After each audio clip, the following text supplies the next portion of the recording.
have to tell you something. If someone said that my daughter was a hot piece of ass, I would put my fist through his face. I understand how the people were so desperate to pick this man. You know, this unbelievable narcissist who could change the face of our world if we let him. And the only thing that will save us is you.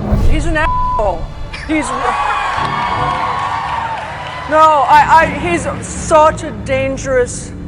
I don't know how he is a candidate. He is so dangerous. Donald Trump might be the most dragged man on the internet, but no one has hit him harder than the goddess of pop, Cher. Armed with nothing but her little voice and the truth, Cher has just ripped Trump apart live on air. She torched the stage and danced on the ashes of his ego. Now, inside sources say Trump's youngest son, Barron, was completely devastated hearing the things Cher said about his father. But you know Trump. He's the man who lives for the fight. This time, he went straight into full meltdown mode and started ranting and raging on X. But Cher wasn't even done yet. After shredding Trump, she turned her fire on his wife and children, and you won't believe what she had to say about them.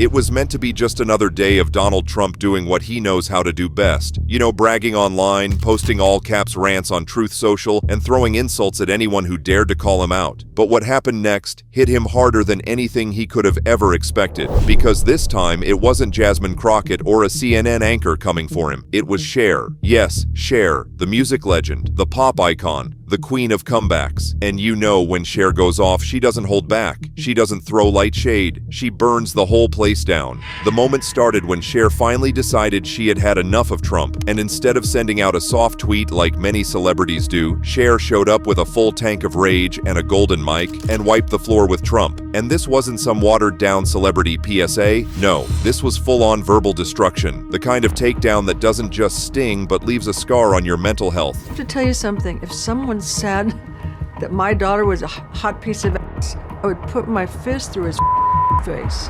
You could feel the disgust in her voice. Cher was calling out Trump directly because of a rather unfortunate incident involving radio host Howard Stern. During an interview on The Howard Stern Show, Donald Trump openly agreed when Howard Stern referred to his daughter, Ivanka Trump, in an objectifying way. Instead of pushing back against the silly comment, Trump casually went along with it.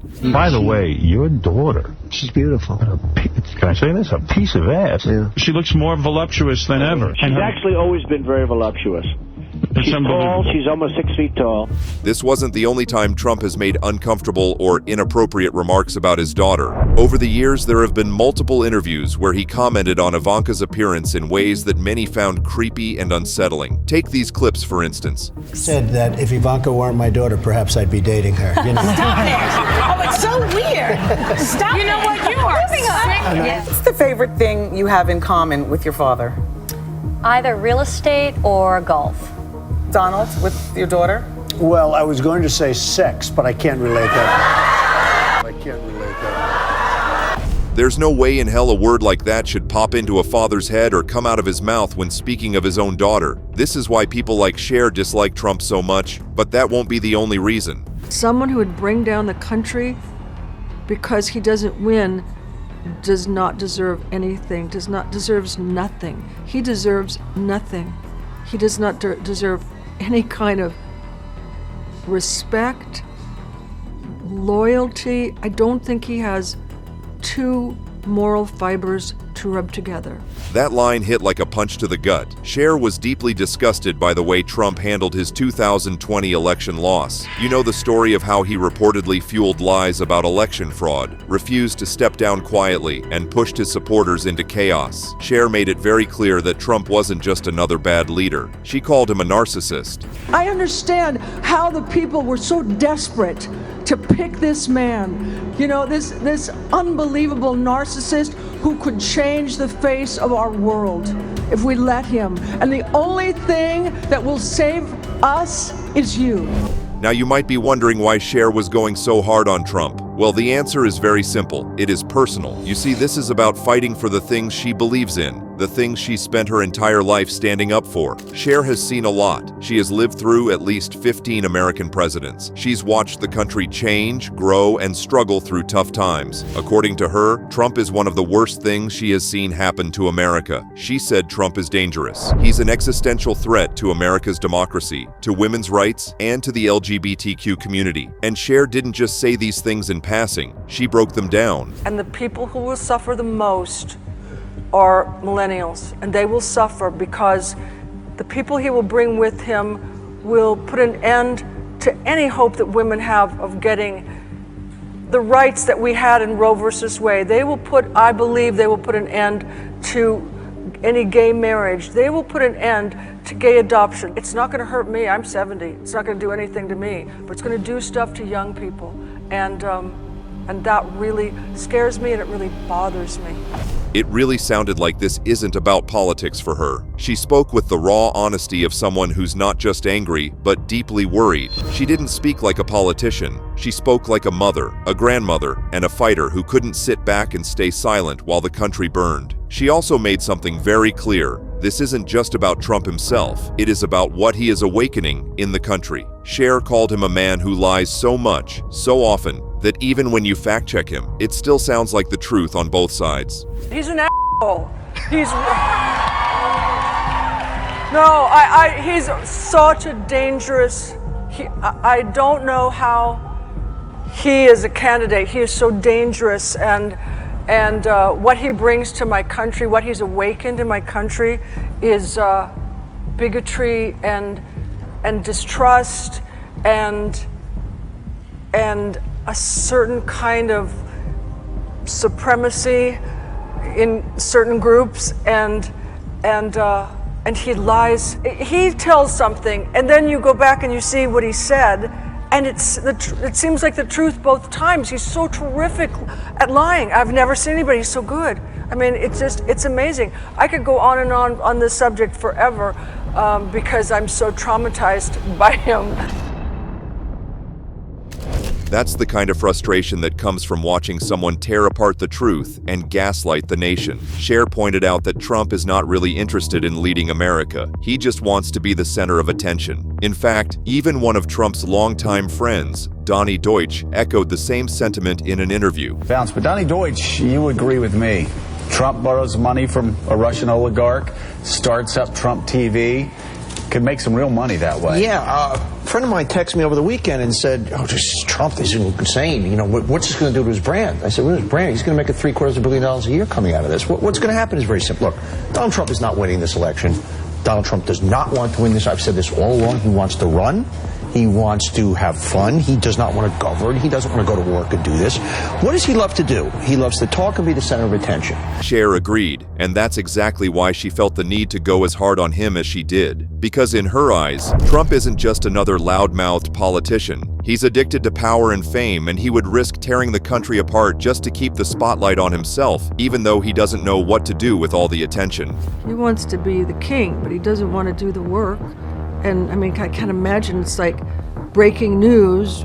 South Korea has bombed North Korea, and President Trump comes up to the platform, to the podium, and says, "What? You know, what could he possibly say? He doesn't know anything about anything. You know, I'll call my friend Vladimir, and he'll tell me what to do." Now, while Cher was lashing out at Trump, a lot of people online couldn't help but wonder how this brutal public humiliation might be affecting his youngest son, Barron Trump. Barron has always been seen as close to his father, right from when he was a toddler, and Trump has often spoken proudly about him. And then I have a very tall son named Barron. Has anyone ever heard of him?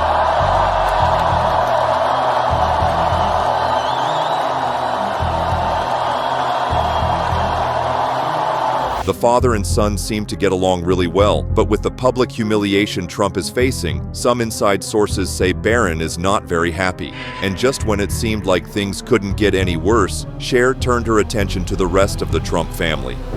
At this point, most people would have drawn the line with Trump, but not Cher. She didn't just come for Trump, she was out for the entire family. First up, Ivanka Trump. Now, Ivanka has always tried to present herself as the classy, polished girl boss of the Trump brand. always posing in heels next to factories, sharing sweet little motivational quotes on social media, and acting like she's all about women's empowerment. But Cher wasn't fooled by any of the public image she's been pushing. Cher called out Ivanka for always defending her father's sick behaviors and attitudes towards women, all while pretending to be a feminist. Have you given him advice on how to change the perception that some women have about him?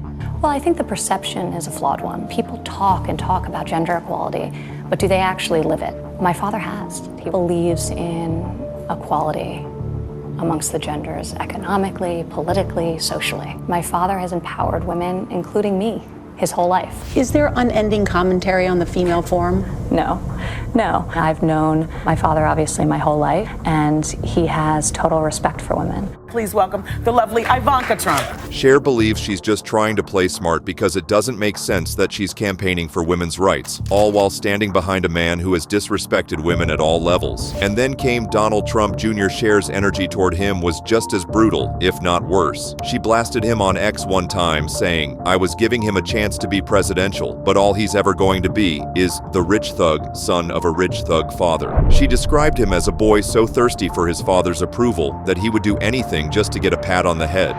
If you, Donald Trump Jr., while your father's president, had a bank transfer of $3.5 million from a Russian oligarch, a Kazakh oligarch transferring money to you, a $1.5 billion deal with the Bank of China after you traveled to China with your president as president, and then the whole Burisma deal, you're not getting $1 billion unless, of course, you fire the prosecutor investigating my son, who admits he has no experience. Imagine if it was you. Yeah, Sean, I don't think that would happen. I'd be phoning in from my iPhone from Rikers Island, or probably a payphone feeding quarters if it was me. I'd be in jail. The reality is this. Nancy Pelosi and the Democrats, they impeached Donald Trump for being 100% right about Joe Biden and his corruption. They spent 3 years trying to put me in jail. They accused me of doing, frankly, a fraction of what Hunter Biden actually did. They accused me of doing that, and they made me do 30 hours of testimony. So I take this one a little bit personally. My father, my father, my father. My father, my father, my father, my father, my father, my father, my father, my father, my father, my father, my father, my father. My father, my father, my father, my father, my father, my father, my father, my father, my father. And then, of course, there's Melania Trump. Over the years, a lot of people have tried to paint Melania as this poor, helpless victim, trapped under Trump's thumb. Some people believe she's just stuck in a miserable situation and might not actually be a big fan of some of the things her husband does or says. But again, Cher is not one of those people. She believes Melania knows everything Trump does and fully supports him. In other words, they're just two birds of the same feather. So, while Trump and his family were busy selling the image of a perfect, powerful dynasty, Cher held up a mirror and showed the cracks. She exposed their fragile ego, greed, and the lies holding it all together. Now, if you know anything about Donald Trump, you know he's not the kind of man who lets anything slide, especially not when a woman publicly beats him down like this. And just like we expected, Trump exploded. But instead of fighting back with real arguments or proving Cher wrong that he's a better person, Trump did what he knows how to do best. He went low, very low. He went straight for the personal attacks, calling her a loser and asking her to focus on her failing career. In one of his tweets, Trump wrote, "Cher should stop with the bad plastic surgery and nasty statements about good people running for office." That was his big comeback. While Cher was pointing out specific problems with his leadership style and sick obsession with women, even his own daughter, Trump's first instinct was to talk about her face and her plastic surgery. And he didn't stop there. Trump fired off another tweet where he said, "Ted Cruz must be doing something right if Cher, sadly rated the fourth ugliest celebrity according to Listverse, is attacking him." This is a two-time president of the United States who cannot defend against any attacks on his character or respond to criticism without going off the rails. He was quoting a random celebrity ranking website to clap back at a woman who dared to call him out for his narcissistic behaviors. That was petty and childish, but it is also exactly the kind of behavior we have all come to expect from Trump whenever anyone questions him about anything he does. He just resorts to insults, name-calling, and comparing women he dislikes to Rosie O'Donnell, whom he has also attacked and body-shamed publicly many times. You've called women you don't like fat pigs, dogs, slobs, and disgusting animals. Your Twitter account... Only Rosie O'Donnell. For the record, It was well beyond Rosie O'Donnell. Yes, I'm sure it was. Your Twitter account has... The sad part is that Donald Trump doesn't look like he's ever going to change. Even in 2025, he still uses the same old playbook. Instead of offering a comeback that might change the direction of the conversation, all he does is give more weight to the words of his critics by leaving the real issues to bully them. While people are lamenting about the future of America, Trump is behind the keyboard tweeting like a bitter high school kid who just lost an argument in the cafeteria. Now, why do you think Trump has this weird obsession with constantly objectifying women, even his own daughter? Do you think there's something more to the father-daughter relationship, or is he just a sick individual? And then, if someone like Obama had been in Trump's position during the interview on the Howard Stern show, do you think Obama would have let Howard Stern address any of his daughters in such an objectifying way?